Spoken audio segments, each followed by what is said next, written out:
Hey, Rosie. Hey, Kim. How's it going? Wonderful, Rob. Trying to give me the 10-second summary of where your head's at when it comes to negotiation. I mean, I think, the way we ended up here is that people think that good work speaks for itself. And we've all heard an idea in a brainstorm where we're like, oh my God, I'm immediately jealous of that idea. That's brilliant.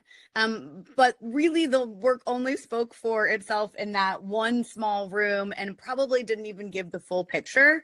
And so the truth is, you have to advocate for yourself. And I think advocating for yourself is a bit like buying a house or visiting a random beach in Thailand. Like everyone tells you, oh yeah, like you should have been practicing negotiation skills 10 years ago, which is true. But like if the best time to negotiate was 10 years ago, then the second best time is now. And we have a lot of compound benefits from negotiation and learning to negotiate. So we're just big believers. Like, look, this is a negotiation itself. It's something we do all day, every day. It's a strategic and it's a creative act. So it's something that in theory, we all should be pretty good at. But at the same time, a lot of us haven't been given opportunities to really practice or to learn or to build out those robust muscles so that when we get in those positions of challenges, we're able to flex that. Yeah, and I would just add on from that one is that when we think about negotiation, I think that there's a really, really unfortunate, sort of like the way that people think about it, or they think they should think about it. They think that it should be aggressive, that it should be antagonistic, that there's winners, that there's losers. But if you didn't get the absolute like rock bottom deal, that you lost out in some way, shape, or form. And Rosie and I have been friends for over 5 years. And one of the first things that we immediately clicked on is talking about negotiation, because we're really firm believers that everyone can win, that it can really just be a conversation. And I think that people are frightened of that idea of how to negotiate because of that preconceived notion that there's winners, there's losers, that you have to be hyper aggressive and that sort of thing. Whereas really it's being able to communicate your needs, being able to listen and understand what the other person's needs are, the other organizations are, and then being able to creatively come up with a bridge between those two. Why is this stuff not taught? I mean, finance and taxes not taught in high school in America. It's not just in America. I mean, I think part of it too is that some corporations or businesses might be fearful. Remember back in the day, no one wanted to teach personal branding or give people interview skills or press skills, because then the danger was, oh my God, they could take these skills and run off and use them somewhere else. And the short-sighted view that companies might have is like, oh shit, if I like help my employees get better at negotiating, then they're going to use that against me to get more money or better benefits. I think the reason that's short-sighted is just the same way with the personal branding metaphor. It's like a rising tide floats all boats. Like we actually want our employees to be well known and to be involved in this industry, because if you're not, you're kind of like missing a big piece of like what this industry could do for you. Same thing with negotiation. I think when you're not, if you're thinking short-sightedly, you're not thinking about how many times strategic leaders are negotiating with clients on the positioning statement. They're negotiating with creatives on the way that an insight is written or the way a creative campaign comes to life. These are all moments. You might even be negotiating with your account lead on a timeline. I mean, these are with fill in the blank with any role in the creative industry. These are just strategic conversations where you're trying to get into alignment on a point of view or a perspective, a problem. And if you don't know how to have a conversation with people that you're working with in a respectful way, and that to me is like a huge part of collaboration. That's part of being a really, really good collaborator, is being able to negotiate without it being like weird or making it awkward or anything like that. It's just being comfortable within your relationship and also within yourself. Again, expressing your needs, hearing theirs, and then being able to come up with some creative solutions. So yeah, Rosie's like 100% correct that we're constantly doing it, especially with our jobs. It's just like, and even with your life, but when it comes to your jobs, like that's really, how you're bringing currency through the door. That's how you're making a living.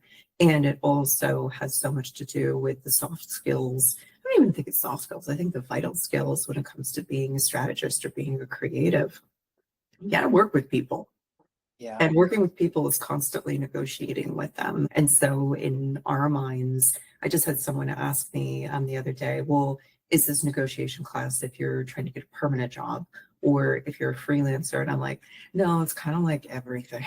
Yeah, I quite like your reframe, Rosie, of negotiation as strategic conversations. It's also slightly worrying that people don't know how to have conversations, but in the communications business, at least, it's like, that's the one thing.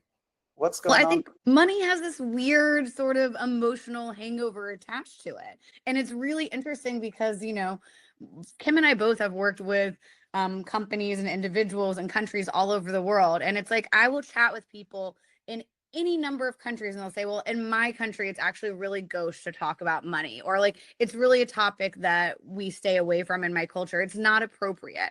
And my response to that is absolute bullshit. I call bullshit on that. It might be not culturally appropriate to talk about how much you're paying for your rent the same way it is in New York City. It might not be culturally appropriate to talk about how much money you just spent on a item of jewelry or a piece of art. But in businesses around the world, people absolutely talk about money, and they talk about money frequently. And one of the things that Kim taught me that she sort of articulated in this way that I thought, oh my God, this is absolutely perfect, is like, talk about the money the way you talk about the weather. Like, if you can keep your emotions pretty level and even keeled about this, sensitive subject, you're setting yourself up for success. But I think one of the reasons it's challenging is when we're working with individuals and coaching them on negotiation, they'll feel really overwhelmed. Their body has physical flooding with emotions when they talk about money. It's hard to fight back a physical response that your body is sending you. And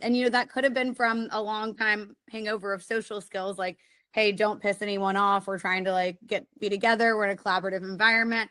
But I think a lot of it too is just that we're uncomfortable with things that we haven't done. And the more that we do them, the more comfortable we get. Yeah, it doesn't have to be weird. It doesn't have to be weird. What's both of your views on compromise? You have to know what your hard no is. You have to know what your limits are, what you're going to accept and what you're not going to accept. No one can do that for you. Yeah. No one. That was something that we just built out sort of like within the workshop that Rosie made perfect. Is that no one can do that for you. You have to know that for yourself. And also because, again, it's like a muscle, you need to be able to do it a lot, of being able to know, okay, that's actually kind of unreasonable for me to think that that's something I'm going to, be able to argue for. So I need to be able to meet them halfway. But what do you think, Rosie? Compromise, it's a signal. It's not a surrender. It's like giving people more information as to what's important to you, how you're willing to meet them in the middle. And we're going to talk about a lot of cognitive biases that come into play. And the one that's popping into mind here is reciprocity bias, or the Benjamin Franklin effect. When, if I give a little bit, people are much more inclined to meet me in the middle. They want to give back. They want to show a gesture of good faith as well. Like, I want to do it intentionally, and I want to not do it reactively. I want to think about what my concession is and how that might get us to a better end game. But the second thing that I think comes into play with compromise is like having the skills of an improv artist, right? So it means like being able to spot some resistance, spot some tension, and think about how you might be able to shift or reframe without shrinking your ask. Well, Yeah. also, The version that I was going to say, you're so good at, I think one of the main things that I've learned from the conversations that we've had over the years is that sometimes it's just like getting a no, or getting like that, being able to recognize that that tension exists. Sometimes you just need more information from them. Like, Yeah. where is that stemming from? Oh, that seems like a soft spot. Like, let's get a better understanding of that. I think one of the favorite anecdotes that you've shared a bunch of times is, and which I'm not going to tell, is your story to tell, of just being able to say like, all right, well, if it's a no on being able to record a class or a workshop, that sort of thing, finding another alternative. Yeah. absolutely. Which usually involves more money. Yeah, don't be so rigid and inflexible when you're entering a negotiation. Like, it is a back and forth, right? And if you come in with like your blinders on, I mean, I'm really interested in the idea of luck, and I've studied a lot around like self-identifying people who are lucky and unlucky. And one of the biggest things is like people who self-identify as unlucky, they often have this sort of mental impairment that is just putting on these metaphorical blinders, and they become so focused on one small thing that they miss a lot of what's offered to them on the fringes. And so, yeah, it might be the case that your boss isn't able to offer you more financial compensation, or it might be the case that your client is not flexible on a specific timeline, but there are probably other things that they are flexible on and that might actually be even more valuable to you than the money. And if you're just going in with just the dollar signs swirling around in your brain, it's like you're missing a lot from that tunnel vision. So I think giving yourself permission, also going into a negotiation saying like, hey, I might get told no, and no is not a bad word. I'm not going to always hear yes. And so it's important to be able to build my confidence in getting told no, like, and hearing that, so that I don't totally freak out. My brain isn't flooded with emotions when that happens in a more high stress situation. Oh my gosh, that was another one of the things that was just sort of like a light bulb moment of us just talking about negotiation over the years. When you're like really the first friend I've ever made that's just as comfortable with no as I am. Yeah, I'm like, if you never ask, you'll never know. But Rob, have you heard of this whole idea of asking versus guessing families? I don't think so. So basically, like in asking families, no is just information. People are like raised to ask for many things. That might mean that they go over to a friend's house though, and they hear, the friend's dad works at, I don't know, a beautiful luxury resort. And so they're over there and they're like, oh, like any chance that you could like hook me up with a discount on your luxury resort where you're working? And if you're from an asking family, then you're like, of course, like throw it out there. It seems like an easy ask. That guy already knows, he already works at this place. Maybe he can provide a discount. But in like guessing families or guessing culture, your instincts kind of say like, don't ask unless you are absolutely 100% sure that that answer is yes. And so that makes negotiation feel more like a risk. I don't think negotiation is a risk. I think it's a tool in our toolbox. And I think it's a massive, maybe it is the toolbox itself has like many tools inside of it. But guessers are like constantly scanning the room, trying to interpret the other person's needs. But askers speak and then adapt, and they're just comfortable with no. It's like you are going to get told no. And I ask people all the time, I'm like, what are you so scared of? Like, if you said that, what would be the worst that could happen? Well, I mean, they might say no. And I'm like, great. If they say no, then we've got our answer and we know. Like, I'm like, actually worse would just be we never heard back from them and we got ghosted. Like, no is not the worst option of these things. Do you have practical ways in which people can practice that on their day-to-day beyond just like the high stakes requests? Oh my gosh, constantly. I mean, when you're so much of it is being able to think, all right, what are other things that would be of value to me that maybe aren't initially seem obvious? And it might be something as simple as when you're at the coffee shop and it's close to closing time. So is there any way that you could throw in those croissants you've got left over? Yeah, absolutely. I mean, like little things like that. Just they might say no. And if they say no, then congratulations, you've got another no notched into your belt. You survived. You survived the no. Yeah. I love this idea though of like creating a little game and just being like, yeah, like how many no's can I get? Like if you really wanted to get comfortable, it's like, what ridiculous ask could I make where I'm sure I'll get a no? And how many no's can I get in a day? And just like tallying them up. I think that would be a surefire way to like help yourself be comfortable with being uncomfortable. Yeah, but kind of like a cold plunge of just getting used. And like low stakes things, I think if you want to be comfortable, like don't do it within your context of your friend group or people you know, like have it be something at a random store, ask for a discount at WH Smith or at Boots or at a grocery store, somewhere that you would typically never do it, and just see what they say. I mean, I've been surprised more time. I continue to be surprised with how often I'm told yes. I think because part of me has that sort of stoicism of already like assuming that there will be a no.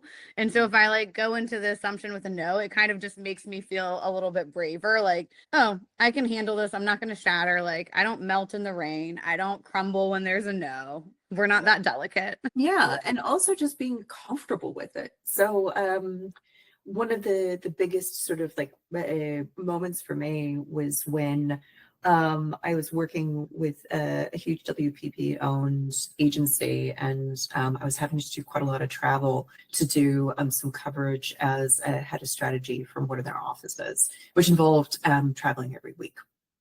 And my friend who had brought me in was an absolute sweetheart. He gets a really good understanding of the fact that things are very much different for men and women. And then he and I were talking about the hotel, and he was just like, well, you should definitely see if you can get an upgrade. And I was just like, how does one do that? And so he just basically improv a script for me right then and there. And I took notes and I used it over the next 6 months that I was traveling to this place. And I'd say probably about 30% of the time it worked. And the other 70%, it was a no, but I also was okay with that because the hotel had enough of a relationship with me. And I got that like sometimes they can do it, sometimes they can't. But that's no reflection on me. Right. And that's the thing. I think like no is not personal. It's contextual. And like if you never hear no, then you are just living inside your comfort zone and not into your like potential of full value. So thinking of no as like a sign that you showed up for yourself. I think also like when you hear no, sometimes you actually follows up with honesty of no, we can't do that because X, Y, and Z that leads to like a different moment of clarity. Or Yes. no, we can't do that. And I'm like, oh, that's a bummer. Like, what else? Anything else that you could do to meet me in the middle? Which is like one of my favorite hacks. I'm like, I do think you're always going to have a stronger negotiation position if you know what you want and know what you're asking for. But especially when you're deep in into a negotiation, I don't think there's any harm in asking the person on the other side, like, hey, like, you know, knowing my desire is to get to XYZ and that we aren't able to do that, you know, where else could you meet me in the middle? What am I not thinking about? Because it's a very strong likelihood, just the way that we know ourselves and our businesses better than we know our clients, you know, individuals and businesses. They probably have more access to more information than you, so they can like redirect that. Yeah, even if it's something as simple as with you saying that, it reminded me of when I was negotiating a contract with an agency that was actually like on the other side of Brooklyn from where I am. So it would take like an hour on the G. And I remember saying, all right, well, one of the clauses that I have in my contract is that you're going to cover cats both ways. And the person I was negotiating with was just like, that's going to be like a fair amount. And that's not a number that I can quantify and get in front of our CFO. And I said, okay, well, what's another way that we can make it so that it's easier for me to get to your office? And she said, just do an estimate of how much it's going to cost and then just add it on to the entire sum. There it was. On the topic of not being on the receiving end of no, but of saying no yourself, do you think people are afraid of being seen as difficult? Yeah, I think it's more true for certain subgroups of people. So it's Right. like if you are in a minority in any way, whether that's a large cultural group or just an individual in a like subgroup of an office, I think sometimes people do feel fearful of like that no and being perceived as difficult when they want to be perceived as like part of this group. But like I think that yeah, it's about normalizing it rather than, and I think there's still, as we talked about earlier, when you say no, there's still time to offer clarity or concessions as well and treat the same thing not as just the end goal of no, full sentence, there's nothing else. It depends on where you are in the negotiation too. If you're being difficult, you know, Kim and I also talk about, I would much rather get a no in day 1 of our email back and forth rather than day 43. Oh, If God, we have yeah. been negotiating for 43 days and there's a no, I've wasted so much time and stuff. So equally, I want to give that same courtesy if I'm saying a no. I don't want to drag someone else through the ringer and make them do all this extra work, whether it's like, something so overt or whether it's just some, mental energy. I want to offer that same grace and compassion. I don't understand what it is with, it feels like in the last year, it's the year of clients like deciding to be more of the ghosting type of dating individuals. And I'm like, guys, this is so baffling. Like, I would just never, like, as me as a person, I would never not give someone the feedback and tell them when I had made a decision. I think not responding at all is way worse than simply telling someone like, hey, I'm so sorry it didn't work out. You ended up being a little bit too expensive for this project, or you weren't able to hit this timeline or whatever. Because again, like when I'm giving that information, maybe they'll come back to me and say, well, hey, I could actually meet you in the middle on that thing. And if not, at least they have information and understandings. Even if I'm perceived as difficult, I actually think that is a polite courtesy you could offer to people. It gives them closure, right?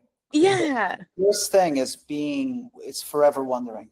That's the worst of all of it. Yeah. And it doesn't close the loop. It doesn't leave you with a good feeling about the other person. It's so funny with us talking about ghosting, because I had a branding firm ghost me about 2 weeks ago, and they had reached out to me, and and I had an email back and forth and just said like, this would be the timing. This is like around what my day rate is. Nothing. And meanwhile, their head of strategy had been looking at my LinkedIn profile, so I just reached out to them directly. And, I just kind of like softened it with like a little cute ghost emoji. Hey, you guys reached out. I'd really like to work with you. And then the trail went cold. It turned out that the recruiter had gotten married. Yeah. That's how are you how ever going to know? It wasn't just me. They just left everyone in a lurch for the last 2 weeks. So then it's just sort of like getting more information. And now I'm going to have a chat with the head of strategy in a couple of days. But it was just like, sometimes it's not as much doing things that might be perceived as difficult. There's other ways about being able to introduce a little bit more information in a way that makes it really clear, like, hey, I wanted to have a conversation about this. Like, you guys reached out to me. Like, can we talk? Sometimes it works. Often it does not, but in this case it did. Right. Well, I think also that like is another great example too of just like reminding ourselves that we, for the most part, at this point in the world, are not negotiating with AIs yet. We are negotiating with humans on the other side. And like we can remind ourselves that just like us, the people on the other side have emotions, feelings, desires, boundaries, constraints, a larger context than what's going on here. And so taking into account someone as a full person, like think about if you're working with a client on a creative campaign and you're chatting with them and you hear that their parent is going through a health problem, or that they have a new baby that's just like come into the world, or that their partner has just been laid off, or even that they're like doing construction or renovation on their house. Like all of these things are going to really contextually impact their like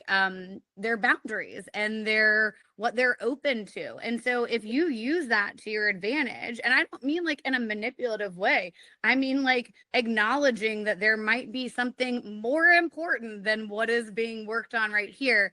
I think showing up compassionately in that way is just a game changer. I think, again, like that goes back to that idea of like, it doesn't have to be rigid and inflexible. It can be friendly. And in fact, like it should be, if you're trying to both get to an appropriate solution that you both feel good about, like, why not try to connect on an emotional level rather than just in a business, numbers, Yeah. So, Kim, is it fair to say that not asking can easily make you catastrophize about what's going on? Completely. I mean, when you work for yourself and you don't hear anything back, you always assume the worst. Yeah. And that's what makes what Rosie just said so powerful, is that if you show up as a human and in a very gracious way and offer them some grace proactively. That's the other sort of thing, is that we haven't even touched on this. In my mind, when it comes to negotiating, you're sort of just, also assessing whether you want to do business with this person or with this company. And how they respond to things is a huge indicator of it. It's a two-way street. And especially as you get more, whether as you get further with your career, one way of looking at it is that you're bringing more and more value into the room, which means that you should be really careful about the companies, the people, agencies, whatever entities that you end up working with. And negotiation, in my mind, is a way to be able to assess whether they're going to be a good collaborator, whether they're going to be a good partner, whether they're going to respect you, whether they're going to pick up what you're putting down in terms of you trying to be respectful towards them. So I think that that's just so important, and being able to use it as a lever to be able to figure that out is incredibly effective. One of the things that I do think is really, really important for me anyways, and I know this is the same with Rosie, is that in my proposals and my contracts, scope of work sort of thing, I have a lot of different stipulations, but I really think about it along the lines of like, this is the most strict that I'm going to get, and I'm getting it in front of them to see how they respond. But then as soon as they sign on the dotted line and get that 50% deposit, then I try to be as flexible as possible. Are there any other invisible patterns that stop people from not negotiating to what they want? Not doing their homework. Okay. Is the biggest, speaking of school. I mean, when you think about what you're going to feel comfortable with and you're not going to feel comfortable with, you have to know what's on the table. Yes. Or what they may be asking for.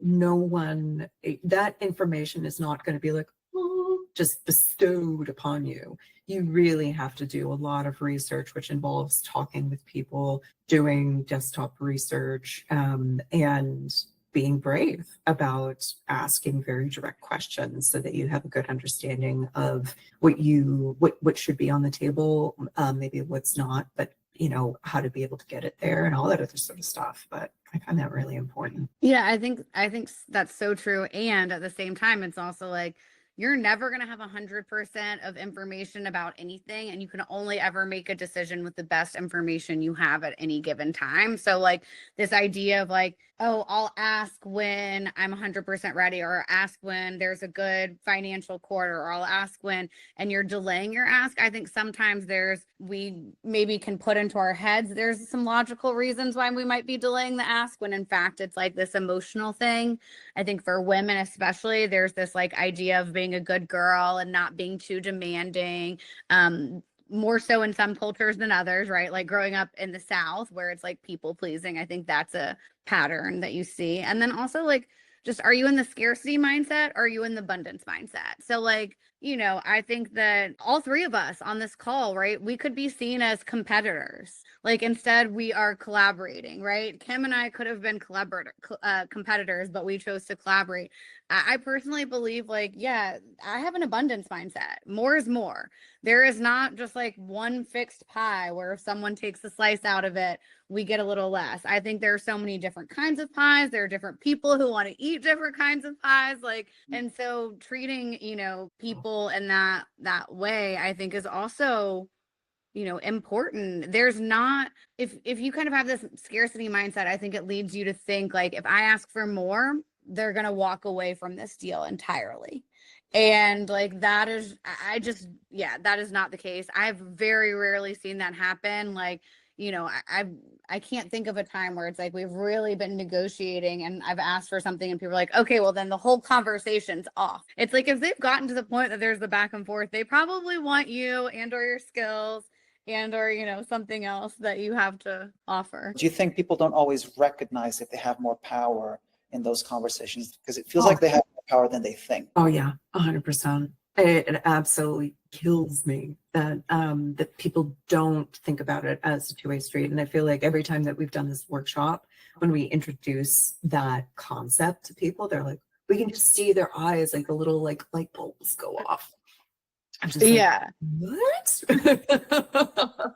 Yeah, negotiation isn't a favor, it's a fit check. Like, let's It's a see. fit check. Exactly. And I was just thinking about this the other day that I went back and forth with this company that I was very, very excited to work with, that I've been friends with the CMO for so many years. And I think this happened maybe about like 5 or 6 years ago. I was going to do their new verbal identity. I was all excited about it. And then they sent over their contract, and they had a clause in there that said that regardless of payment, that they would own all the work. Okay. And Rosie was one of the first people that I called, and I was just like, this is some class A bullshit, correct? She was like, Red flag. yeah, so many red flags. If they fired you for saying you didn't do a good enough job, even if you did, they would just keep your work anyway. Is that what they mean? Yeah, and this is for a contract. I went back and forth with them for months. And then it just ended up, I had to just say, I can't do this. And they were like, well, we're a huge global company. Like, you're going to get paid. And I was like, I can't sign a contract for these, like, that has this clause in it. I am one person. You have an entire legal team. This is my one leverage if I don't get paid. And if you can't acknowledge that or be able to be flexible around it, I'm afraid that we just can't move forward. Yeah, and in those situations, I'm always like, why do you guys need this clause? Like, explain to me in layman's terms what this means. And then when they're forced to do that, I'm like, do you see how that seems so one-sided and in favor of someone else? Like, I think just like, again, being cool, calm, and collected. Sometimes in negotiations, you might get trapped in legalese, and it's totally fair to ask the lawyers or ask the procurement, like, what does that mean in layman's terms? Okay, why can't we just write that? Or like, do you hear what that means? And I had one large company, and they said, similarly, like that they had this indemnity clause where if we had come up with some work and they had revised the work without our input at all, and then had later gotten sued for the work, we would ultimately be liable. And like, when we kind of talk through it with layman's terms, the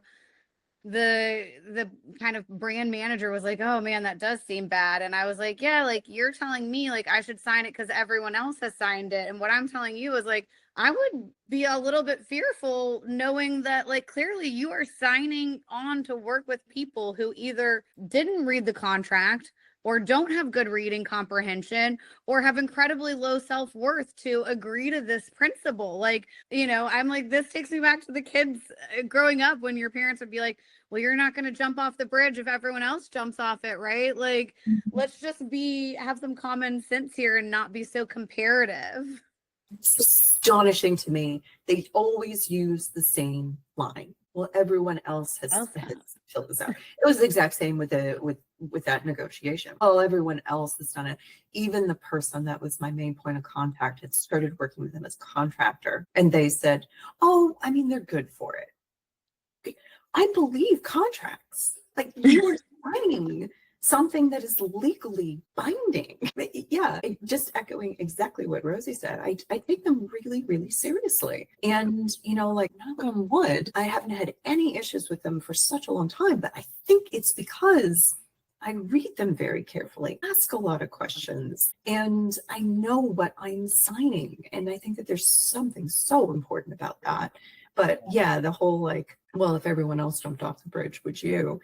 It is astonishing to me of how many people either don't read it, don't care, or don't have enough self-worth to push back.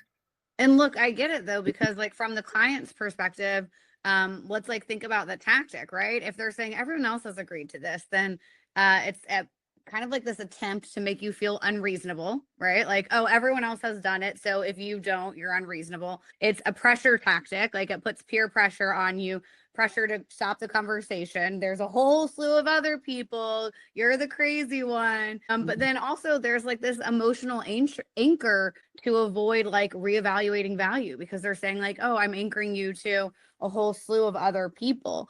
So I think in moments like this, it's like really taking a pause and kind of thinking through what might happen before a negotiation situation. Like, when you think of improv artists and Whose Line Is It Anyway, or UCB or any of these big improv schools, they're not going in completely with nothing, having never done improv before, right? Like by the time they've gone on stage, they've had weeks of classes, if not years and years of practice. They have an idea of maybe like little characters in their head that might work. They have an idea of like a one-liner or setup or situation that might be funny. They have an idea of a really funny sound noise that they can make out. Like all of those are their tools in their toolbox. And like with negotiation, we're trying to do the same thing. You're not just going in with nothing and going like, all right, let's just see what happens. You're going into whatever conversation it is. Again, like, whether it's negotiating a big business deal, or it might just be negotiating parenting and childcare schedules. It might be negotiating like what you're having for dinner tonight, or who's going to take on a certain household task, and thinking about, how you can do this in a calm, even keeled way that again, is not manipulating your partner or another person, but really trying to design a win-win situation. Like to me, that's the beautiful part of negotiation. What's the cost of not being good at negotiation? Gosh, I mean, it's huge. It's absolutely massive. Yeah, it just amazes me. And I 100% agree with you. That's from was it the hotel, it's a Wes Anderson film.